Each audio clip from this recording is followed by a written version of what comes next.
मिले हो तुम हमको नसीबों से चुराया है। हेलो गुड इवनिंग एवरीवन, स्वागत है आप सभी का आपके यूट्यूब चैनल साइंस संग्रह में। तो भाई मेरे प्यारे दोस्तों, फटाफट से जुड़ जाएंगे क्योंकि आज का सेशन रियली जबरदस्त होने वाला है। रियली जबरदस्त होने वाला है। फटाफट से मेरे प्यारे साथियों, वेलकम है आप सभी का आपके यूट्यूब चैनल साइंस संग्रह में। जल्दी से जुड़ जाओ सब। क्या बात है, जबरदस्त सेशन होगा आज भाई, कोई कहीं नहीं जाएगा। गुड इवनिंग, गुड इवनिंग, फटाफट से जुड़ जाएंगे सारे, कोई क्लास स्टार्ट। आज केमिकल काइनेटिक्स जो चैप्टर हम लोगों ने कर लिया, उसका हम लोग ऑब्जेक्टिव क्वेश्चंस करने वाले हैं। बहुत ही इंपॉर्टेंट, इंग्लिश मीडियम में भी होगा और हिंदी मीडियम में भी होगा। जैसा कि मैं आपको बता दूं कि पिछले कई दिनों से हम लोग इसका कर रहे थे लेक्चर, मतलब कि सब्जेक्टिव पार्ट्स जो भी था हम लोग थ्योरेटिकली पढ़ रहे थे, इसको थ्योरी कंप्लीट हो गया। आज फाइनली हम लोग चल गए हैं किसकी तरफ? ऑब्जेक्टिव क्वेश्चन की तरफ। वीवीआई ऑब्जेक्टिव, जो कि आपके एग्जाम में बहुत ही ज्यादा प्रोबेबिलिटी पॉसिबिलिटीज है, संभावना है पूछे जाने की। तो क्यों ना सबसे पहले इसे क्लियर किया जाए। ये बहुत इंपॉर्टेंट है मेरे प्यारे दोस्तों। कैसे हो सब? गुड इवनिंग, एकदम जबरदस्त मस्त। हंसते रहिए, मुस्कुराते रहिए, स्वस्थ रहिए, बिंदास रहिए। चलिए, तो आज का जो सेशन है, आवाज मेरी जा रही है ना? क्लास स्टार्ट हो चुका है, बच्चे बड़ी कम नजर आ रहे हैं आज, क्या बात है? कुछ विशेष?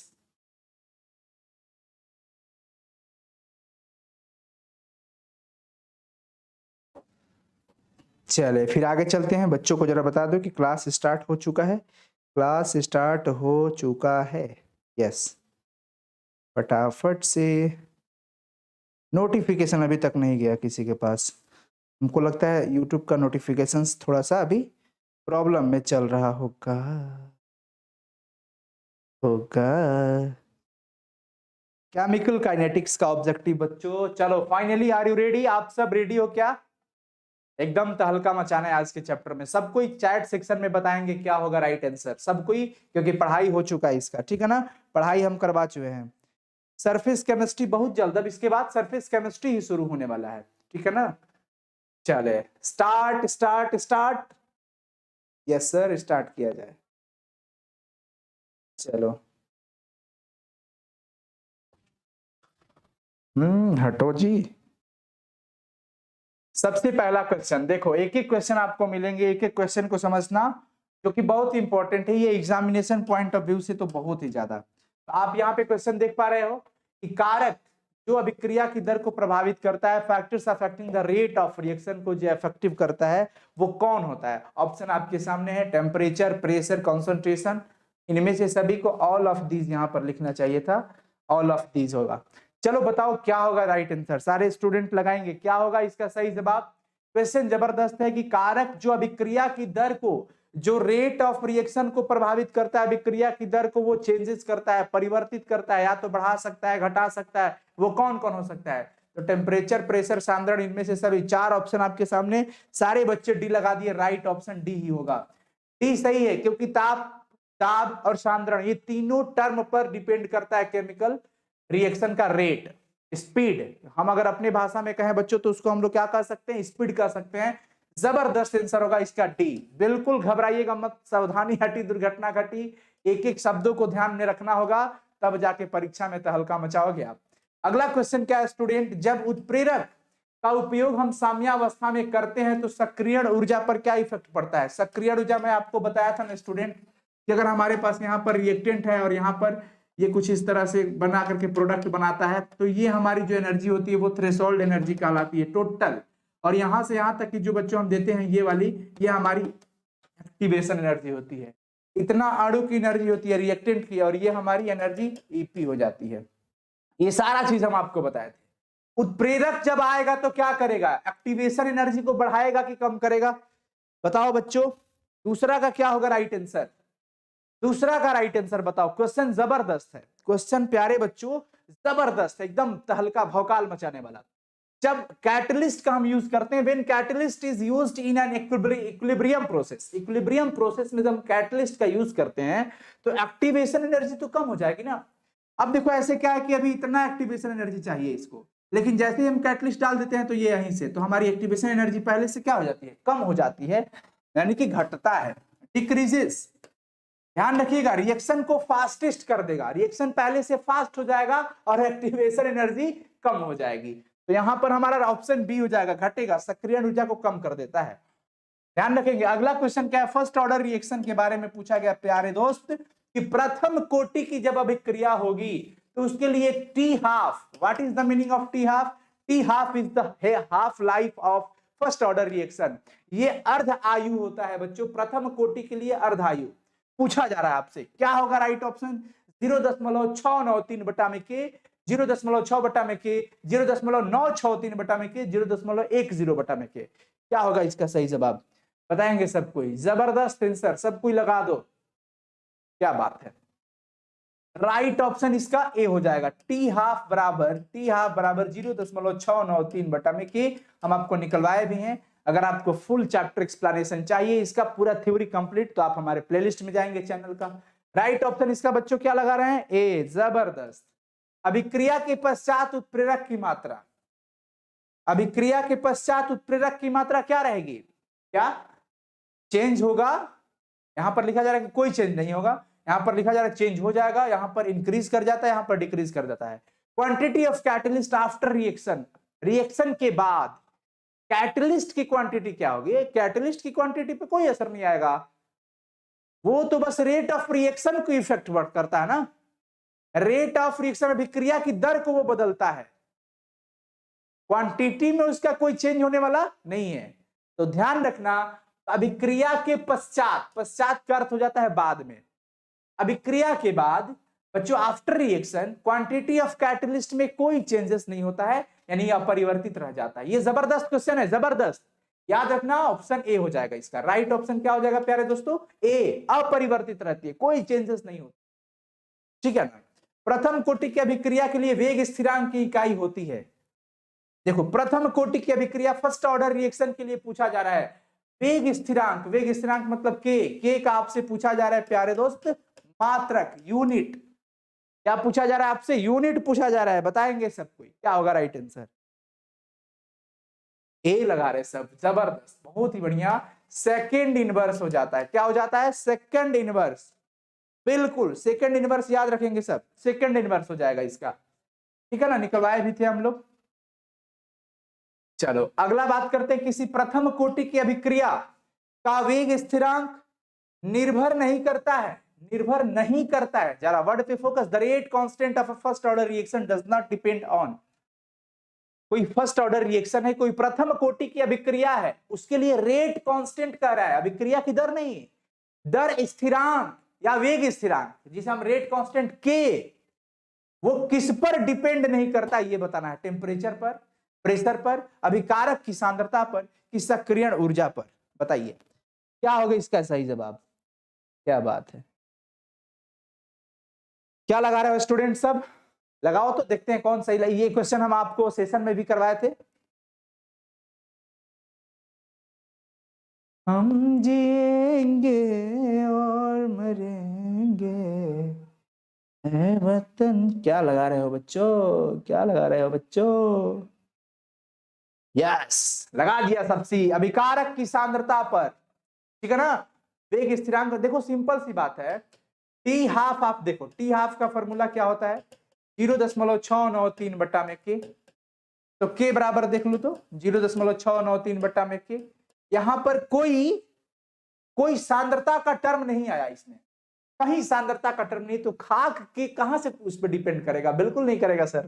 तो राइट ऑप्शन बच्चों सी हो जाएगा। ठीक है, अगला बात करते हैं क्वेश्चन नंबर 7 की। क्वेश्चन नंबर 7 कह रहा है कि वह अभिक्रिया, वह रिएक्शन जिसमें दो अभिकारक भाग लेकर के उत्पाद बनाते हैं, the reaction in which to reactants form a product. दो अभिकारक मिलकर के क्या बनाते हैं बच्चों? उत्पाद बना रहे हैं, यानी कि हमारे पास ये प्रोडक्ट बना रहे हैं। तो इस रिएक्शन को हम क्या कहेंगे? इसकी मॉलिक्यूलरिटी कितनी होगी? अणुकता के हिसाब से बता दो सब। जबरदस्त सेशन है आज, प्लीज वीडियो को लाइक कर देना मेरे प्यारे। एक अणुक, द्विअणुक, शून्य अणुक, त्रिअणुक। बताओ, जब दो अभिकारक आपस में मिल रहे हैं, ए और बी मिल करके बच्चों सी बना रहा है, तो हमारे यहाँ कितने अणु हो जाएंगे? 2। तो ये हमारा द्विअणुक कहलाएगा। बाई मॉलिकुलर, क्या कहलाएगा? 7 का बी, जबरदस्त, 7 का बी। क्वेश्चन नंबर 8, शून्य कोटि की अभिक्रिया के लिए वेग स्थिरांक की इकाई क्या होती है? शून्य कोटि की अभिक्रिया के लिए वेग स्थिरांक की इकाई पूछ दिया, लो करो कमाल। शून्य कोटि के लिए के का मात्रक क्या होता है? जबरदस्त क्वेश्चन हो गया। शून्य कोटि के लिए बताओ। तो आपको पता है शून्य कोटि में हम लोग का आता था आर बराबर देखना के, अभिकारक की सांद्रता के पावर 0, यही ना शून्य कोटि होता है। तो आर बराबर के आ जाता था क्योंकि इसके पावर 0 तो 1, तो के वही होगा जो आर का मात्रक होगा। अब आर का मात्रक क्या होता है आपको पता है? मोल प्रति लीटर प्रति सेकेंड, तो मोल प्रति लीटर प्रति सेकेंड, तो हमारा इसमें सही जवाब डी। यही तो वो रिएक्शन है, यही तो वो कोटि है, ऑर्डर है, जिसमें वेग स्थिरांक और वेग दोनों का मात्रक सेम होता है। आर का भी मात्रक सेम होगा और के का भी मात्रक सेम होगा। कब? जब ऑर्डर 0 होगा बच्चों, तब। कभी कभी तो क्वेश्चन घुमा के पूछ देता है यार कि किस कोटि के लिए वेग स्थिरांक और अभिक्रिया की वेग दोनों का मात्रक समान होता है? शून्य कोटि के लिए 0 ऑर्डर, तो यहां पर डी हो जाएगा, ध्यान रखेंगे। अगला क्वेश्चन है, निम्नलिखित में से किस समीकरण द्वारा त्वरित वेग बताया जाता है? मतलब ये पूछ रहा है कि आप कैसे रेट ऑफ रिएक्शन कैसे यहां पर दर्शाते हो। रेट ऑफ रिएक्शन को हम लोग कैसे दर्शाते थे बच्चों? रेट ऑफ रिएक्शन को हम लोग कैसे, त्वरित वेग बताया जाता है। Which of the following equations is known as accelerated velocities? बताएंगे सर, चीजें बहुत इंपॉर्टेंट है। वेरी गुड बच्चों, प्लीज वीडियो को लाइक कर देना। देखो हम लोग लिखा करते थे तो वो माइनस डीसी अपॉन dt, ध्यान रखेंगे। माइनस ये बताता था कि वो घट रहा होता है अभिकारक की सांद्रता, वहीं से हम लोग दिखाते हैं। सी कंसंट्रेशन में चेंज बटा में समय में चेंज, तो माइनस डीसी अपॉन dt ये राइट आंसर हो जाएगा बच्चों, ऑप्शन ए हो जाएगा। क्वेश्चन नंबर 9 का ऑप्शन ए। इसमें तो ज्यादा, किसी रासायनिक क्रिया की दर, रेट ऑफ रिएक्शन क्या होता है? चारों स्टेटमेंट पढ़ लेंगे पहले। रेट ऑफ रिएक्शन ताप बढ़ने के साथ घटती है, ताप बढ़ने के साथ बढ़ती है, या ताप पर निर्भर ही नहीं करती है, या सांद्रता पर निर्भर नहीं करती।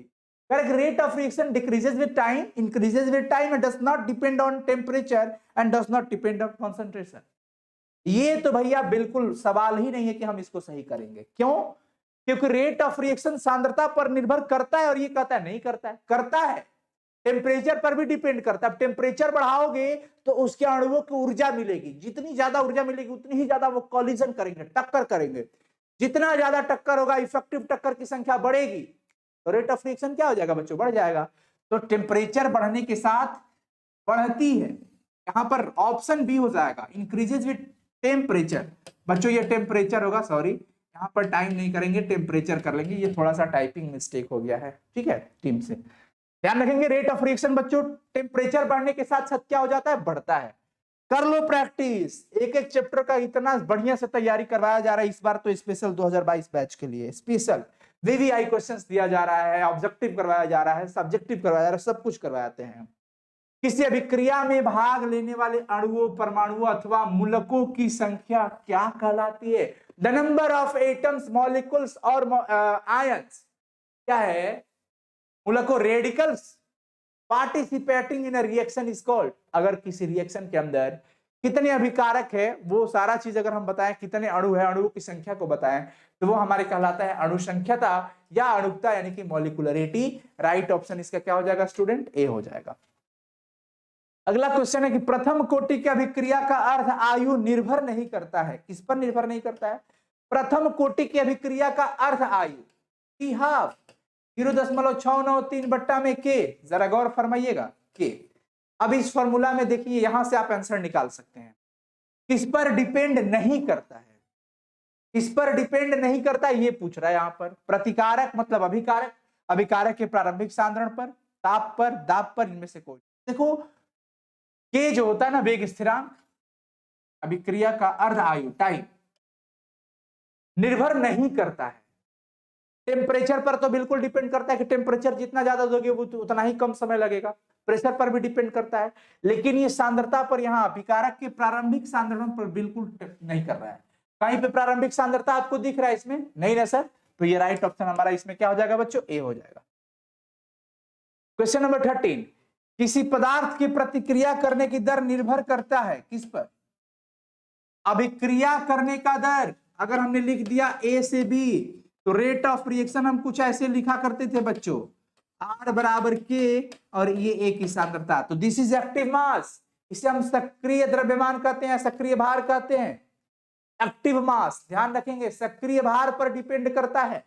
किसी भी रेट ऑफ कोई भी रिएक्शन का जो रेट होता है, the rate of reaction of substance depends on only active mass. ये हमारा जो होता है ना बच्चों ऐसे, ये सांद्रता वाला एक्टिव मास। डी हो जाएगा 13 का राइट ऑप्शन, डी सिंपल। कितना एक्टिव है रिएक्शन में, बस वही उसी से काम करना है अभी। चलिए, किसी शून्य कोटि की अभिक्रिया की दर, शून्य कोटि की अभिक्रिया की दर के बारे में पूछा जा रहा है। निश्चित होती है कि समय के साथ घटती है कि बढ़ती है, क्या है बताएंगे?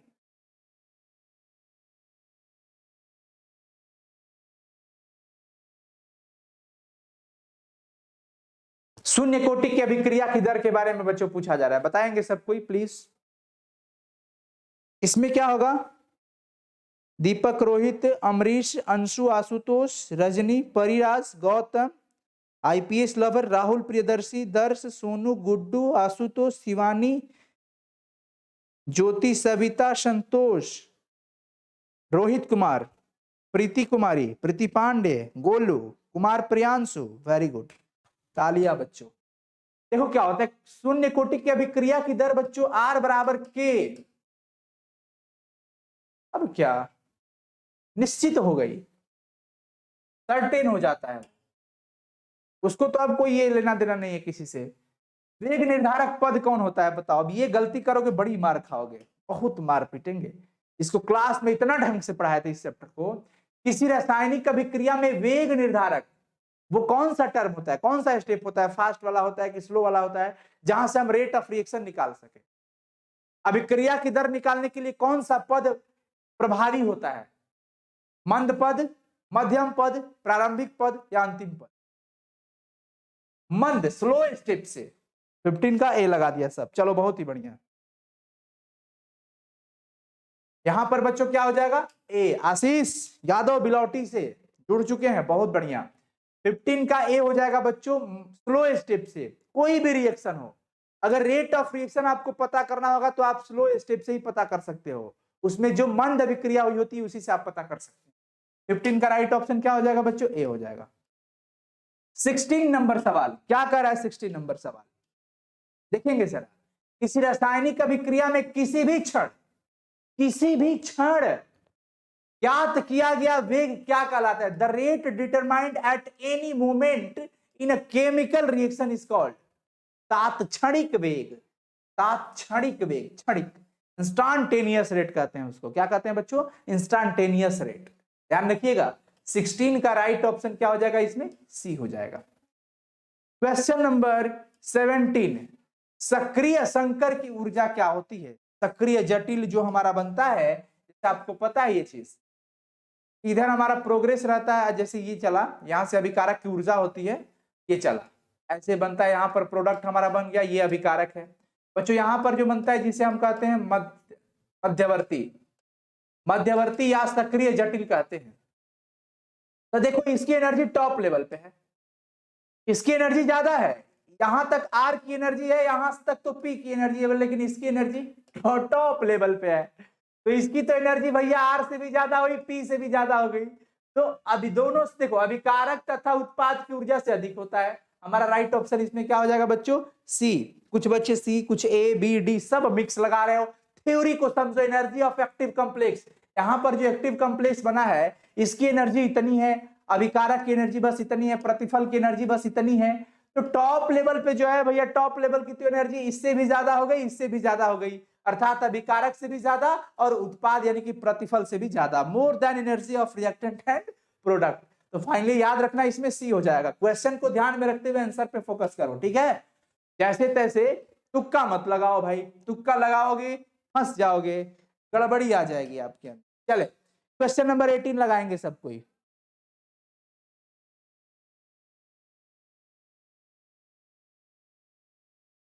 लगाओ क्वेश्चन नंबर 18 को, जबरदस्त सेशन है ये। सेकेंड ऑर्डर रिएक्शन की बात कर रहे हैं, द्वितीय कोटि की अभिक्रिया में वेग स्थिरांक रेट कांस्टेंट के निकालना है। बताए, देखते हैं कितने बच्चे क्या निकाल रहे हैं।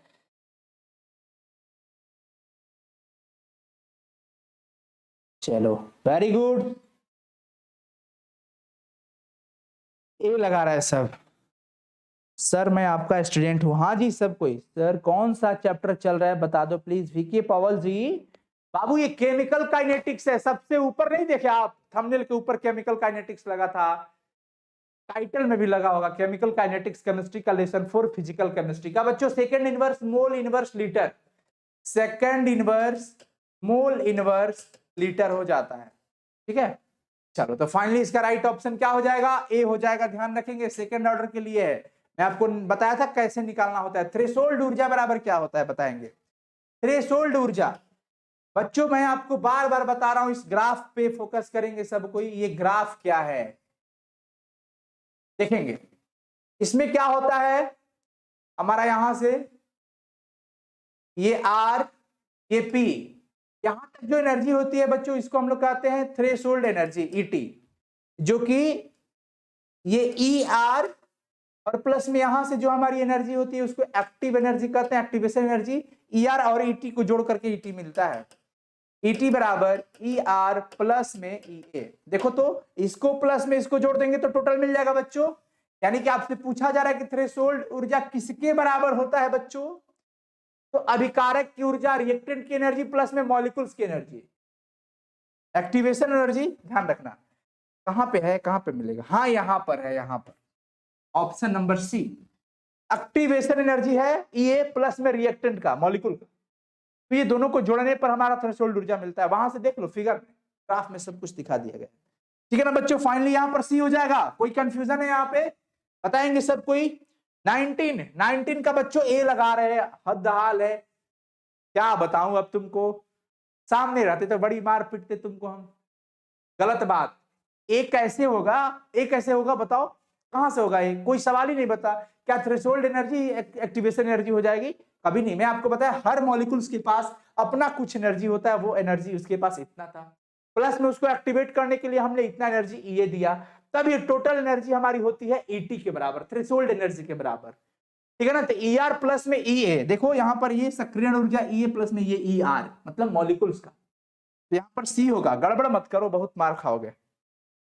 रेडियोधर्मी विघटन, रेडियो एक्टिव जो पदार्थ टूटते हैं वो तो बिल्कुल याद रखना, जैसे आपको मैं बताया था हाइड्रोजन आयोडाइड का डिकम्पोजिशन, अमोनिया का डिकम्पोजिशन, ये सब जीरो ऑर्डर रिएक्शन होता है।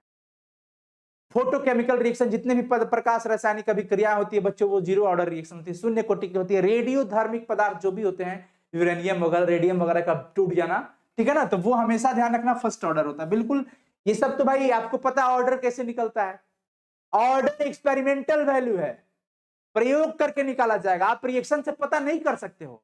तो कुछ स्पेसिफिक रिएक्शन जो आपके बोर्ड लेवल पे है मैं वो आपको बता दिया, हाइड्रोजन आयोडाइड का, उसके बाद आपका हो जाता है अमोनिया का, अमोनिया का विघटन, decomposition of ammonia on the surface of platinum metal, और वो गोल्ड के मेटल पर, तो इसका टूट जाना शून्य कोटि की अभिक्रिया है। प्रकाश रासायनिक अभिक्रिया शून्य कोटि की अभिक्रिया है। रेडियो एक्टिव पदार्थों का डिकम्पोज हो जाना, डिसइंटीग्रेशन हो जाना, वो बच्चों हमारा फर्स्ट ऑर्डर रिएक्शन है। तो 20 का राइट ऑप्शन बी। वैसे ध्यान रखिएगा order of reaction experimental value होता है। यहाँ क्वेश्चन नंबर 21 क्या कह रहा है, क्वेश्चन नंबर 21 पे फोकस करेंगे सब, मजे से पढ़ो। When a chemical reaction takes place, जब केमिकल रिएक्शन होती है, during the course of the reaction the rate of reaction, तो जैसे ही रिएक्शन शुरू हो जाता है तो रेट ऑफ रिएक्शन क्या होगा।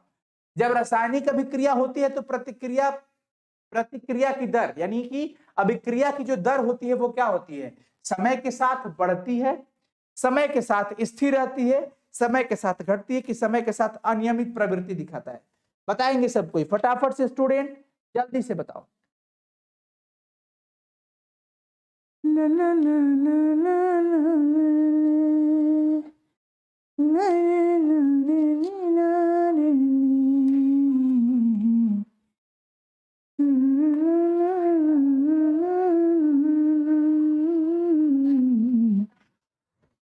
ए सब ए सर, ऑर्गेनिक केमिस्ट्री कब स्टार्ट होगा, ऑर्गेनिक केमिस्ट्री स्टार्ट होगा जी घबराने को नहीं मेरे भाई, मैं क्या बोल रहा हूँ, घबराने को नहीं। घबराओगे फिर गड़बड़ हो जाओगा, गड़बड़ नहीं होने देना है, ठीक है ना।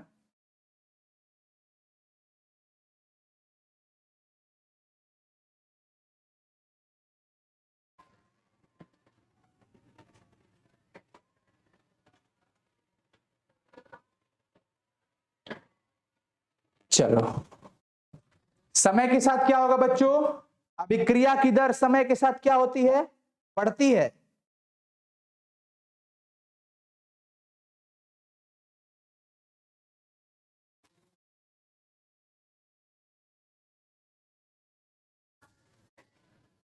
चलो बहुत बढ़िया,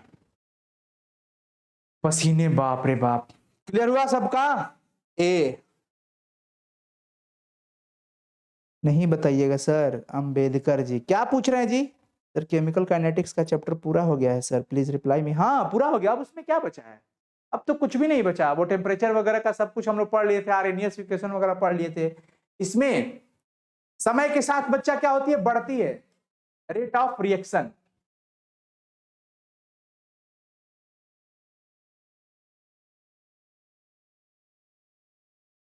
यहां पर देखेंगे,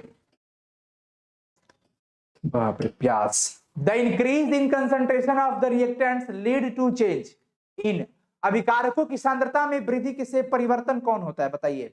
अभिकारक की सांद्रता जब परिवर्तन होगा तो निम्नलिखित में से किस में परिवर्तन दिखेगा आपको, एंथैल्पी में, कोलिजन फ्रीक्वेंसी यानी कि संघटन आवृत्ति में, या एक्टिवेशन एनर्जी में, या साम्य स्थिरांक में। देखो अभिकारक की सांद्रता बढ़ाओगे, इसका मतलब कि उसमें अभिकारक के अणु बढ़ेंगे, अणु बढ़ेंगे तो टक्कर बढ़ेगा, क्या बढ़ेगा, टक्कर, तो टक्कर बढ़ेगा तो टक्कर की आवृत्ति बढ़ जाएगी।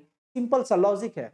लॉजिक क्या है इसमें, कह रहे कि अभिकारक की सांद्रता बढ़ा दो, जब हम इंक्रीज करेंगे कंसंट्रेशन ऑफ द रिएक्टेंट तब क्या होगा, तो रिएक्टेंट का जब कंसंट्रेशन बढ़ाओगे तो उसके मॉलिक्यूल्स बढ़ेंगे। सांद्रता बढ़ाना मतलब क्या, उसके मॉलिक्यूल बढ़ जाएंगे, अणु बढ़ जाएंगे, अणु बढ़ेंगे तो भैया टक्कर, पहले 10 अणु थे अब 50 अणु हो गए, तो 50 अणु होंगे तो ज्यादा ना टक्कर होगा, पहले 10 थी तो 10 आपस में रगड़ा रगड़ी करेंगे, और अगर 50 हो गए तो 50 में रगड़ा रगड़ी करेंगे, तो टक्कर की संख्या बढ़ गई, टक्कर बढ़ गई तो टक्कर की आवृत्ति बढ़ जाती है, यानी कि कॉलिजन फ्रीक्वेंसी। ध्यान रखेंगे यहाँ पर राइट ऑप्शन यहाँ पर बी होगा बच्चों, गलती मत करना इसमें। अभिकारकों की सांद्रता में वृद्धि से परिवर्तन, चेंजेस किसमें आएंगे, कॉलिजन फ्रीक्वेंसी में, यानी कि संघटन आवृत्ति में, टक्कर की आवृत्ति। अब बताओ इसमें से आर्हेनियस का समीकरण कौन है। आर्हेनियस का समीकरण जो पूरी दुनिया को पता है, अगर आपको नहीं पता होगा तो भैया आप तो पिटा जाओगे, पिट जाओगे अच्छे से, अगर जहां भी तनिक भी गलती की तो। चलो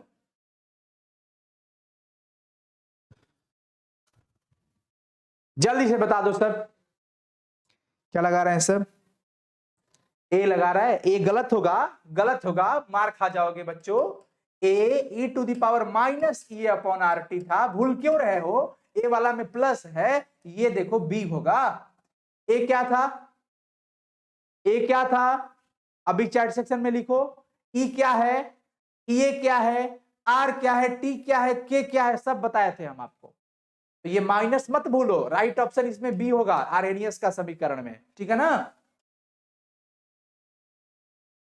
किस कोटि के लिए, देखो पूछ दिया क्वेश्चन जो मैं आपको शुरू में बताया कि किस कोटि के लिए अभिक्रिया की दर और वेग नियतांक का मात्रक समान होगा। लो, किस कोटि की अभिक्रिया के लिए अभिक्रिया का दर और वेग स्थिरांक यानी आर और के, ये दोनों का मात्रक बच्चों क्या होगा, यूनिट जो होगा वो बराबर होगा, ऐसा पूछ रहा है भाई। तो उसके लिए ऑर्डर कौन सा होना चाहिए, ऑर्डर क्या होगा उसका बताओ, जीरो ऑर्डर होगा सर। शून्य कोटि के लिए आर बराबर किया जाता है, इसका मतलब आर का यूनिट और के का यूनिट भी क्या हो जाएगा, सेम। तो यहां पर जीरो ऑर्डर, बिल्कुल याद रखिएगा सब कोई। 24 का राइट ऑप्शन बच्चों ए है। Question number 25, question number 25 number question क्या है देखेंगे। अभिक्रिया का वेग स्थिरांक निर्भर करता है, वेग स्थिरांक किस पर निर्भर करता है, वेग नहीं, वेग स्थिरांक के किस पर डिपेंड करता है भैया, ये डिपेंड करता है टेम्परेचर पर। टेम्परेचर बढ़ाओगे तो ये भी बढ़ेगा, और ये बढ़ेगा तो रेट ऑफ रिएक्शन भी बढ़ेगा, तो टेम्परेचर वाला बिल्कुल ध्यान रखिएगा। 25 का राइट ऑप्शन बच्चा क्या हो जाएगा, ए हो जाएगा मेरे दोस्तों। रिएक्शन का ऑर्डर बताओ किस तरह का क्वांटिटी है, थ्योरेटिकल क्वांटिटी है कि एक्सपेरिमेंटल क्वांटिटी है, इसमें गलती करोगे पिटा जाओगे, है ना।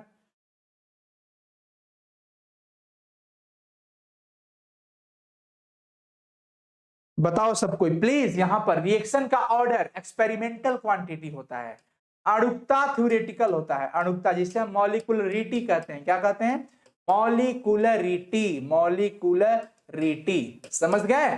No problem. एक्सपेरिमेंटल क्वांटिटी यानी कि प्रायोगिक मान है, उसको प्रयोग करके ही निकाला जा सकता है, उसको थ्योरी से नहीं निकाला जा सकता। तो 26 का ए। 27 नंबर क्वेश्चन लो, बनाओ इसको। 27 नंबर क्वेश्चन क्या कर रहा है बच्चों कि यदि k बराबर दे दिया है इतना, k का वैल्यू क्या है? 3 गुना 10 के पावर -4 सेकंड इनवर्स। तो अभिक्रिया की कोटि बताइए। अब कहोगे सर अब k दिया है, अब हम कोटि कैसे निकाले? तो कोटि निकालने के लिए हम बताए थे कि जब रिएक्शन दिया हो और रिएक्शन में वेग स्थिरांक का मात्रक दिया हो बच्चों, तो वेग स्थिरांक का मात्रक से पता चल सकता है कि वो किस कोटि की अभिक्रिया है। अब सेकंड इनवर्स है। अब सेकंड इनवर्स आपको पता है कि ये फर्स्ट ऑर्डर के लिए होता है, फर्स्ट ऑर्डर के लिए होता है। किसके लिए होता है? फर्स्ट ऑर्डर रिएक्शन के लिए होता है। तो फाइनली इसका ऑर्डर कितना हो जाएगा? फर्स्ट ऑर्डर रिएक्शन है। तो 27 क्वेश्चन हम लोगों ने आज फाइनली कर लिया। ये आई होप कि ये सारे क्वेश्चंस आपके बोर्ड एग्जामिनेशंस के लिए बहुत ही ज्यादा बहुत इंपॉर्टेंट है। तो आप लोग बराबर इसे क्या करते रहना, रिवीजन करते रहना, हर एक हफ्ते पे, 2 हफ्ते पे, 3 हफ्ते पे या फिर महीने में, जब भी हो सके जितना जल्द हो बार बार रिवीजन करना, आना, स्पीड बढ़ाना, फटाक से 1.75 का स्पीड रखना और दे दनादन धड़ाधड़ रिवीजन कर लेना, ठीक है? तो थैंक यू सो मच बच्चों। आज 9:30 बजे से क्रांतिकारी भगत सिंह वाला चैप्टर, जबरदस्त जुनून आग पैदा करने वाला एक्सप्लेनेशन आज होने वाला है रात 9:30 बजे। क्लास 12 हिंदी का 100 मार्क्स का, जैसे पीसीएम जरूरी है वैसे हिंदी जरूरी है। तो आज रात 9:30 बजे आना ना भूले। साइंस संग्रह के यूट्यूब चैनल पर 9:30 बजे से क्लास 12 हिंदी क्लासेस होगी, वो चाहे स्ट्रीम साइंस हो, आर्ट्स हो, कॉमर्स हो, किसी भी स्ट्रीम के बच्चे होंगे, हिंदी 100 मार्क्स सबका है। तो आना ना भूले, रात 9:30 बजे सब कोई शेड्यूल लगा हुआ है, सब कोई आइएगा, ठीक है? आज का ये स्पेशल सेशन केमिकल काइनेटिक्स पूरी तरह से खल्लास हो गया। तो इसका कैसा रहा इसका ऑब्जेक्टिव सेशन, प्लीज कमेंट करना ना भूलना, क्योंकि आपका हर एक कमेंट हमें यही जोश, यही ऊर्जा, यही मोटिवेशन देता है। तभी हम सभी टीचर यहाँ कैमरे के सामने कोई बच्चा यहाँ नहीं रहता है, फिर यहाँ पर आपसे लगातार दिल से दिन कनेक्टिविटी बनाते हैं हम लोग। ये सिर्फ और सिर्फ आपकी वजह से होता है। क्यों? क्योंकि आपका हर वो एक लाइक, हर एक शेयर, हर एक कमेंट हमें मोटिवेट करता है। Thank you so much. हम आपके कमेंट का इंतजार करेंगे। प्लीज वीडियो को अगर अभी तक आपने लाइक नहीं किया है तो लाइक कर देना मेरे प्यारे दोस्तों। और एक बात जरूर कहूंगा कि आप जितना हो सके इसे शेयर करो, हर बच्चों तक पहुंचाओ। कर भला तो हो भला, हर बच्चे आगे बढ़े। लॉकडाउन का समय है, रहे या ना रहे मतलब उससे नहीं है। मतलब ये है बच्चों कि आप लोग खूब मेहनत करो, एकदम जोश, आग लगा दो पानी में। मतलब पानी में आग नहीं लगता, लेकिन फिर भी पानी में आग लगा दिया, इसका मतलब तहलका मचाना। तहलका मचा दो, इतना मेहनत करो, खूब पढ़ो, सपने पूरे होंगे, मंजिल भी मिलेगा, दुनिया हंसेगी भी तुम पर। कब? जब नहीं मंजिल तक जाओगे तब। पड़ोसी तुमसे जलते होंगे, जलेंगे भी, जलने दो, इतना जलने दो कि राख हो जाए, खाक हो जाए। लेकिन तुम खुद से प्रेम करना, परिवार से मोहब्बत करना, अपनी मंजिल से प्यार मोहब्बत कर लेना। सफलता कोई नहीं रोक सकता। किसी माइक लाल नहीं है कि तुमको कोई रोक सके, कोई नहीं। खूब मेहनत करो, अपनी कलम की ताकत को बढ़ाओ।